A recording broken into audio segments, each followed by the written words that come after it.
ایک دفعہ کا ذکر ہے کہ ایک بدک دریا کے کنارے رہتی تھی، کیوں نہ کہ اس کا نر مر چکا تھا، وہ بیچاری ہمیشہ بیمار رہتی تھی۔ ایک دن اس کی طبیعت زیادہ خراب ہو گئی تو وہ ڈاکٹر کے پاس گئی۔ ڈاکٹر نے اسے بتایا کہ تمہاری بیماری ایسی ہے کہ تم جلدی مر جاؤ گی۔ اسے یہ سن کر صدمہ ہوا، کیوں نہ کہ اس کے پاس ایک انڈا تھا۔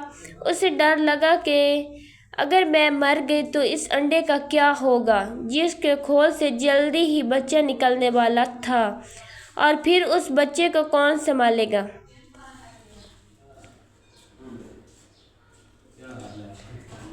لہٰذا وہ اپنے سب دوستوں کے پاس گئی جو جنگل میں رہتے تھے۔ اس نے اپنے دوستوں کو اپنی ساری کہانی سنائی، لیکن انہوں نے مدد کرنے سے انکار کر دیا۔ بیچاری بدک نے کافی منتیں کی کہ خدا کے لیے تم لوگ میرے مرنے کے بعد میرے بچے کو اپنا سایہ دینا، لیکن کسی نے اس کی بات نہیں مانی۔ بیچاری بدک بھی کیا کرتی، اس کے ذہن میں خیال آیا کہ کیوں نہ میں اپنے بھائی مرغے کے پاس جاؤں، وہ ضرور میری مدد کرے گا۔ لہٰذا وہ مرغے کے پاس گئی اور اسے ساری کہانی سنائی۔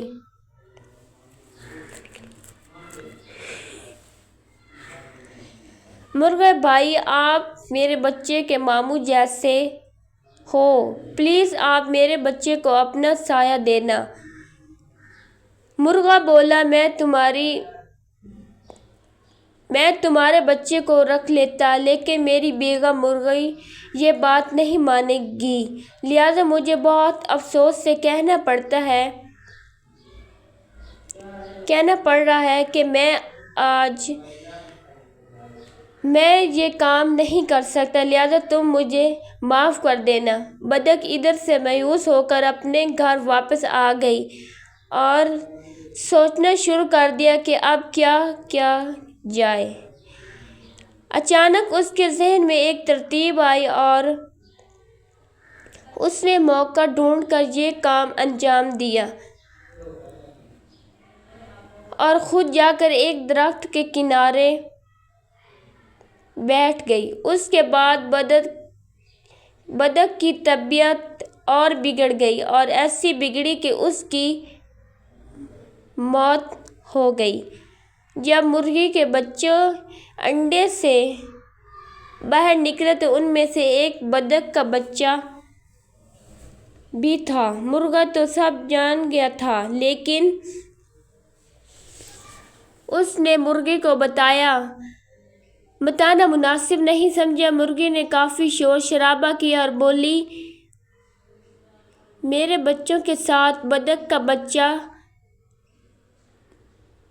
نہیں رہے گا۔ مرغے نے اسے کافی سمجھایا، لیکن مرغے نے اس کا کہنا نہیں مانا۔ مرغے نے اپنے بچوں کو منع کر دیا کہ بدک کے بچے سے کسی کو بات نہیں کرنی۔ سب نے مرغی کی بات مانی، لیکن دو چوزوں نے اپنی ماں کی بات نہ مانی، اور وہ جو خود کھاتے تھے اپنے ساتھ اس بدک کے بچے کو بھی کھلاتے تھے۔ مرغی کو بدک کے بچے سے سخت نفرت تھی، وہ اسے دیکھنا بھی پسند نہیں کرتی تھی۔ ایک دن مرغی کے ذہن میں خیال آیا کہ